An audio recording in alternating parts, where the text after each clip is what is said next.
56555 করে দেখেন ভাই, তর্কের কিছু নেই। এই 65555 কই থেকে আসলো? আপনি 1 থেকে 114 যে সংখ্যা আছে আপনি এগুলো যোগ করেন, 1-এর সাথে 2, 2-এর সাথে 3, 3-এর সাথে 4, 70-এর সাথে 71, এভাবে যোগ করে আপনি 114 পর্যন্ত যদি আসেন তাহলে সেই সংখ্যাটা হবে 65555। তাহলে জোড়াটা হচ্ছে 6236 আর বেজুরটা হচ্ছে 65555। শুধু তাই না, এর পরের যে ঘটনাটা সেটা আরো ভয়াবহ। Very very interesting mathematically. এই যে যোগ করার পর সেই নাম্বারের রিপিট গুলো একসাথে করেছি, আনরিপিট গুলো একসাথে করেছি। এই রিপিট নাম্বারের যোগফল হচ্ছে 7906 আর আনরিপিট নাম্বার যোগফল হচ্ছে 4885।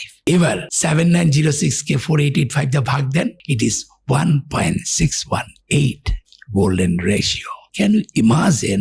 আপনি চ্যাপ্টার আর ভ্যাস নাম্বারকে যোগ করার পর রিপিট আনরিপিট করে আলাদা করবেন, তারপর রিপিট নাম্বার গুলোকে আনরিপিট নাম্বার দিয়ে ভাগ দেওয়ার পর গোল্ডেন রেশিও হবে।